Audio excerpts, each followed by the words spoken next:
اپنے بیٹے کو قرآن سکھانے کی وجہ سے۔ صاحب قرآن کو روز قیامت کہا جائے گا کہ پڑھتا جا اور جنت کے درجے چڑھتا جا، اور اسی طرح ٹھہر ٹھہر کر پڑھ جس طرح تو دنیا میں ٹھہر ٹھہر کر پڑھتا تھا۔ پس تیرا مقام وہ ہوگا جہاں تیری آخری آیت ہوگی۔ تو اللہ تعالیٰ سے دعا ہے وہ ہمارے بچوں کو بھی اس کی توفیق دے، خود ہمیں بھی اس کی توفیق دے، اور قرآن کی قدر و قیمت کو سمجھنے کی توفیق عطا فرمائے، کیونکہ ہم سمجھتے ہیں کہ وہ کوئی ایکسٹرا کام ہے، کوئی ایسا ہے جو ہم نے وقت نکال کر اپنی زندگی میں سے کوئی ایکسٹرا ہمیں کلاس لینی ہے یا کچھ، حالانکہ وہ تو ہماری زندگی کا ایک دار و مدار سارا ہے اس کے اوپر۔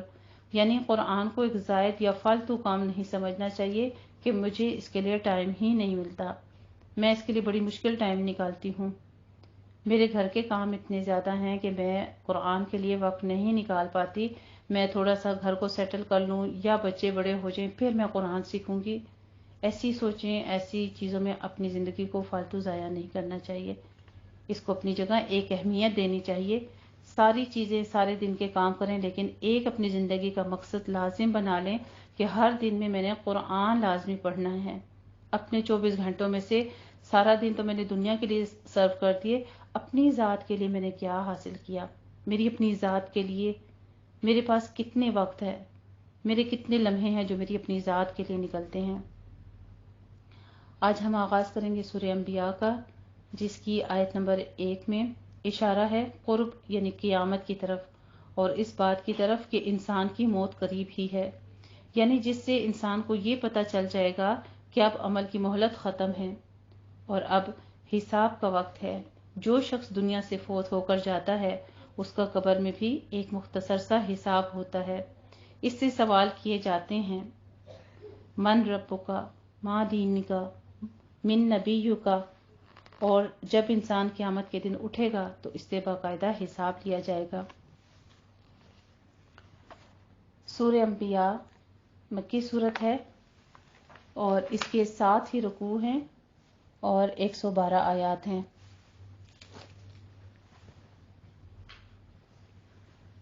اعوذ باللہ من الشیطان الرجیم، بسم اللہ الرحمن الرحیم، اقترب للناس حسابهم وهم في غفلة معرضون، ما يأتيهم من ذكر من ربهم محدث إلا استمعوه وهم يلعبون، لاهية قلوبهم وأسروا النجوى الذين ظلموا هل هذا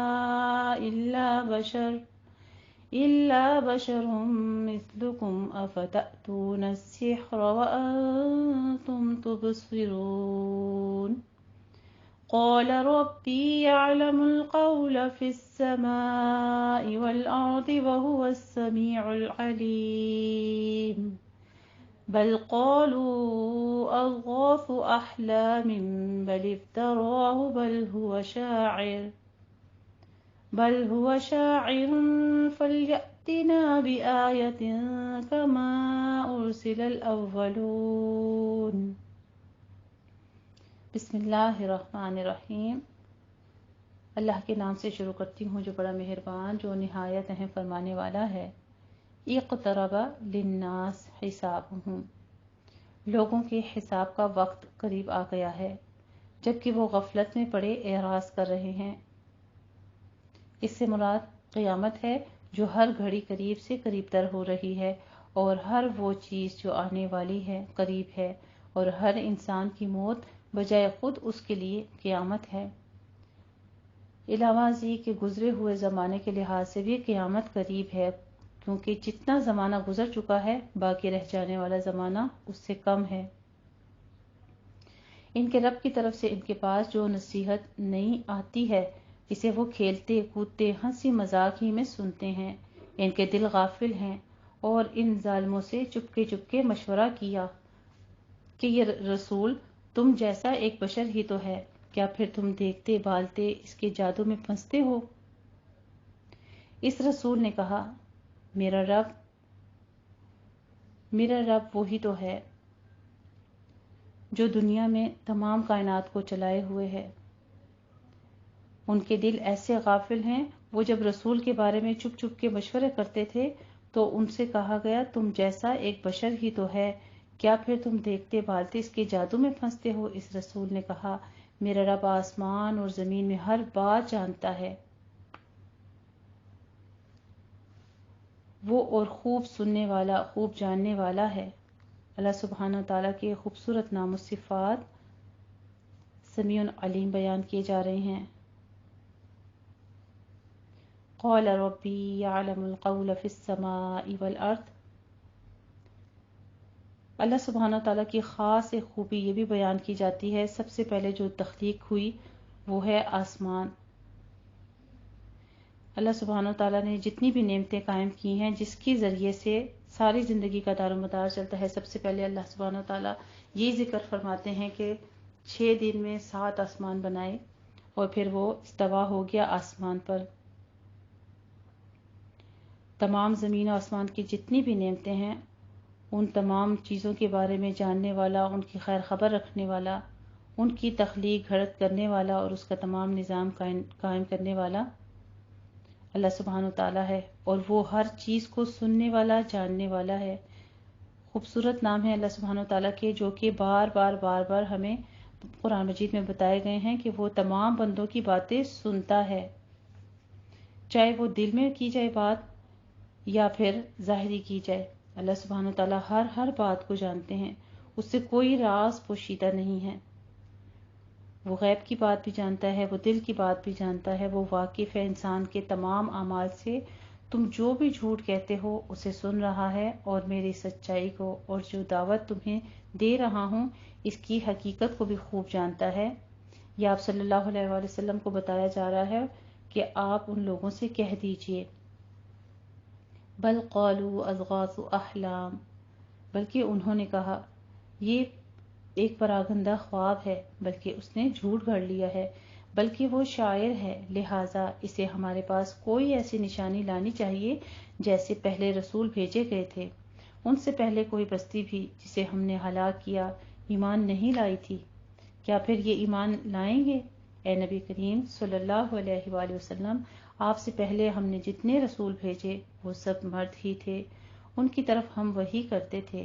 چنانچہ اگر تم خود نہیں جانتے تو اہل ذکر، اہل کتاب سے پوچھ لو۔ وَمَا جَعَلْنَاهُمْ جَسَدًا لَا يَأْكُلُونَ، اور ہم نے ان نبیوں کے ایسے جسم نہیں بنائے تھے کہ وہ کھانا نہ کھاتے ہوں اور نہ وہ ہمیشہ رہنے والے تھے۔ پھر ہم نے ان رسولوں سے وعدہ سچا کر دکھایا، چنانچہ ہم نے ان کو اور جسے ہم نے چاہا نجات دی، اور ہم نے حد سے گزرنے والوں کو ہلاک کر دیا۔ یہ انبیاء کی بشریت ہی کی دلیل دی جا رہی ہے کہ وہ کھانا بھی کھاتے ہیں اور وہ وفات بھی پاتے ہیں۔ اگر وہ بشر نہ ہوتے تو ان چیزوں میں ان کا معاملہ دوسرے انسانوں سے مختلف ہوتا۔ وعدے کا ذکر کیا جا رہا ہے کہ یعنی وعدے کے مطابق نبیوں کو اور اہل ایمان کو نجات عطا کی، اور حد سے تجاوز کرنے والے یعنی کفار و مشرکین کو ہم نے ہلاک کر دیا جو ظالم تھیں، اور ان کے بعد ہم نے دوسری قومیں اٹھا کھڑی پیدا کی۔ پھر جب انہوں نے ہمارے عذاب کی آہٹ کو محسوس کیا تو وہ لوگ وہاں سے بھاگنے لگے۔ ان سے کہا گیا مت بھاگو اور لوٹ جاؤ جہاں تمہیں سامان عیش و عشرت دیا گیا تھا، اور اپنے مکانات و محلات کی طرف، تاکہ تم سے سوال کیا جائے۔ وہ کہنے لگے ہائے ہماری کمبختی، بے شک ہم ہی ظالم تھے۔ پھر یہی رہی ان کی پکار، حتیٰ کہ ہم نے انہیں کٹے ہوئے اور بجھے ہوئے بنا دیا، اور ہم نے آسمان اور زمین کو اور جو کچھ ان کے مابین ہے کھیل تماشا کرتے ہوئے پیدا نہیں کیا۔ اگر ہم یوں ہی کھیل بنانا چاہتے تو اپنے پاس ہی سے اسے بنا لیتے اگر ہم کرنے والے ہوتے، بلکہ ہم حق کو باطل پر پھینک مارتے ہیں تو وہ اس کا سر پھوڑ دیتا ہے، پھر یکایک وہ باطل ملیامیٹ ہو جاتا ہے، اور تمہارے لیے ان باتوں کی وجہ سے ہلاکت ہے جو تم اللہ کے بارے میں بیان کرتے ہو، اور اسی کے لیے ہے جو آسمانوں اور زمین میں ہے، اور جو فرشتے اس کے پاس ہیں وہ اس کی عبادت کرنے سے تکبر نہیں کرتے، اور نہ وہ تھکتے ہیں نہ ہی وہ اکتاتے ہیں۔ وہ رات دن اس کی تسبیح بیان کرتے ہیں، سست نہیں پڑتے۔ ام اتخذوا آلہۃ من الارض ہم ینشرون، کیا انہوں نے زمین میں ایسے معبود بنا لیے ہیں جو مردوں کو زندہ کر دیں گے؟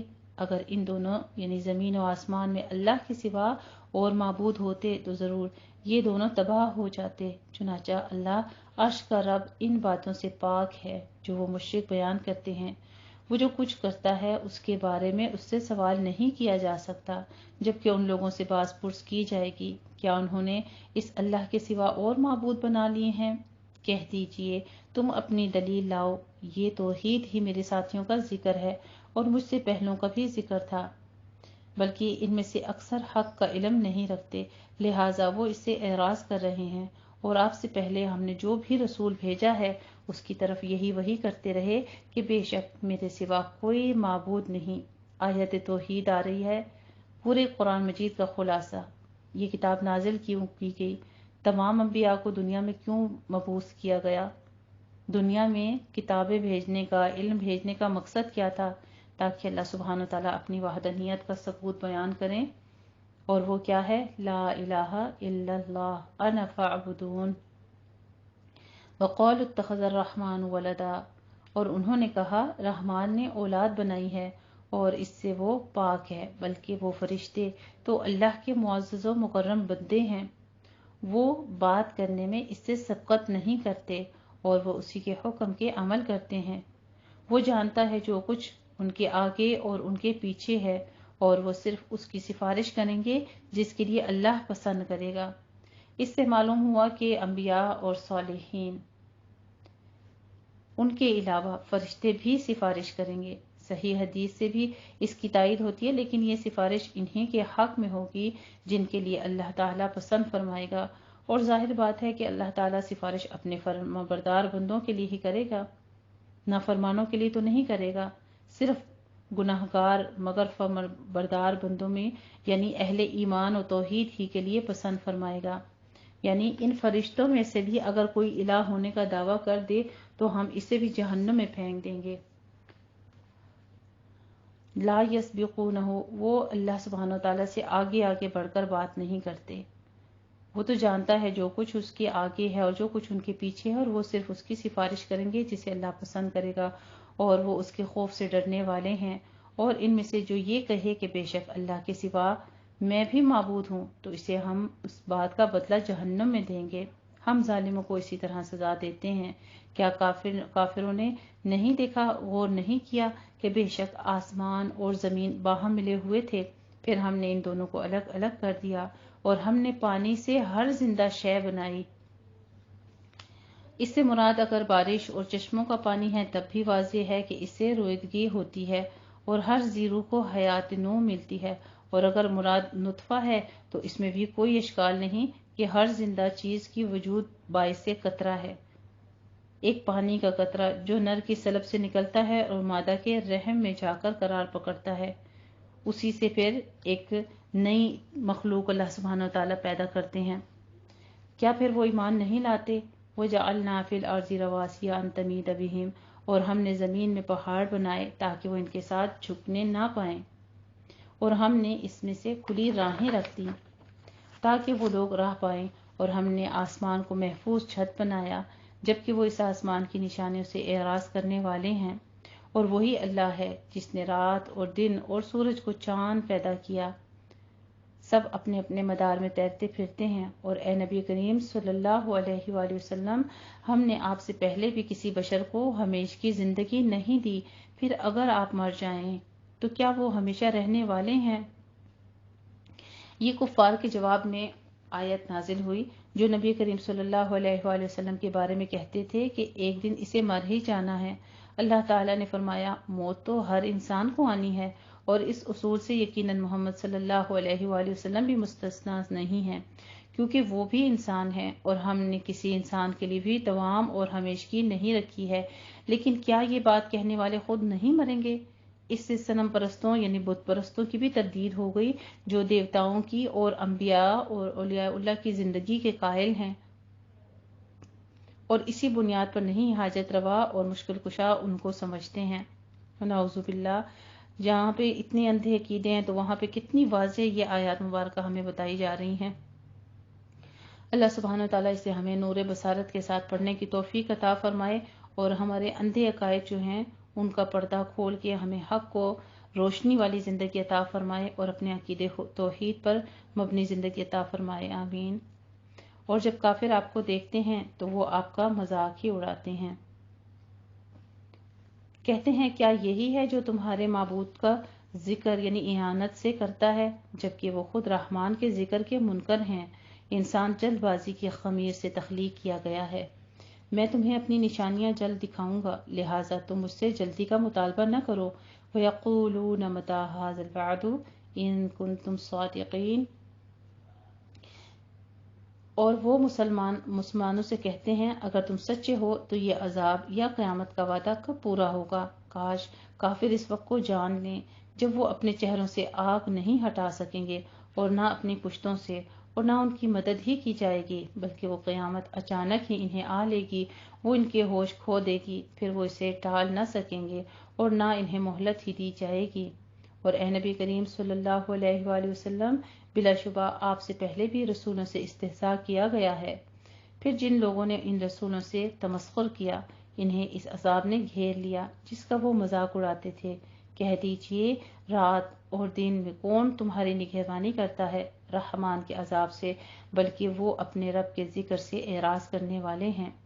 ام لہم آلہۃ تمنعہم، کیا ہمارے سوا ان کے کوئی اور معبود ہیں جو انہیں ہم سے بچاتے ہوں؟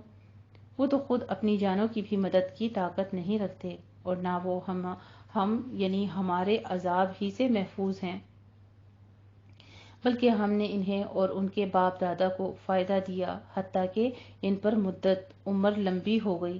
کیا پھر وہ نہیں دیکھتے کہ بے شک ہم زمین کو اس کے اطراف سے گھٹاتے آتے ہیں، کفر سمٹ رہا ہے، کیا پھر بھی وہی غالب آنے والے ہیں؟ کہہ دیجئے بس میں تو تمہیں وحی کے ساتھ ڈراتا ہوں، اور بہرے پکار کو نہیں سنتے جب وہ ڈرائے جائیں، یعنی وہی قرآن و سنت کو سنا کر انہیں واعظ و نصیحت کر رہا ہوں، اور یہی میری ذمہ داری اور منصب ہے۔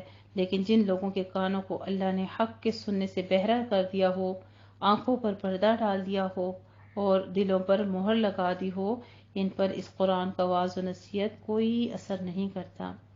وَلَئِن مَسَّتْهُمْ نَفْحَةٌ مِّنْ عَذَابٍ، اور البتہ اگر انہیں آپ کے رب کے عذاب کا ایک ہلکا سا جھونکا بھی چھو جائے تو وہ ضرور کہیں گے ہائے ہماری کم بختی، یا ویلنا، ہائے ہماری کم بختی، بلا شبہ ہم ہی ظالم تھے۔ یعنی عذاب کا ایسا ہلکا سا جھونکا، تھوڑا سا حصہ بھی پہنچے گا تو پکار اٹھیں گے اور اعتراف ظلم کرنے لگ جائیں گے۔ وَنَضَعُ الْمَوَازِينَ الْقِسْطَ، اور ہم قیامت کے دن انصاف کے ترازو رکھیں گے، پھر کسی شخص پر کچھ ظلم نہ ہوگا، اور اگر رائی کے دانے کے برابر بھی عمل ہوگا تو ہم اسے تولنے کے لیے لے آئیں گے، اور ہم حساب کرنے والے کافی ہیں۔ اور یقیناً ہم نے موسیٰ اور ہارون علیہ السلام کو فرقان یعنی تورات اور روشنی عنایت کی، اور ان متقین کے لیے نصیحت دی جو اپنے رب سے بن دیکھے ڈرتے ہیں اور وہ قیامت سے بھی ڈرنے والے ہیں۔ اور یہ قرآن بابرکت ذکر ہے جسے ہم نے نازل کیا ہے، کیا پھر تم اس کے منکر ہو؟ الحمدللہ یہاں پر ہمارا پارہ ربع جو ہے وہ مکمل ہوتا ہے، اور اس آیت کے بارے میں فرماتے ہیں کہ یہ قرآن جو یاد دہانی حاصل کرنے والے کے لیے ہے، ذکر اور نصیحت اور خیر و برکت کا حامل ہے۔ اللہ سبحانہ وتعالیٰ قرآن مجید کی صفات بیان کر رہے ہیں، اسے بھی ہم نے ہی اتارا ہے، تم اس کے منزل من اللہ ہونے سے کیوں انکار کرتے ہو، جبکہ تمہیں اعتراف ہے کہ تورات اللہ کی طرف سے ہی نازل کردہ کتاب ہے۔ الحمدللہ ہمارا پہلا ربع سورہ انبیاء آیت نمبر 50 پر مکمل ہوتا ہے۔ جزاک اللہ۔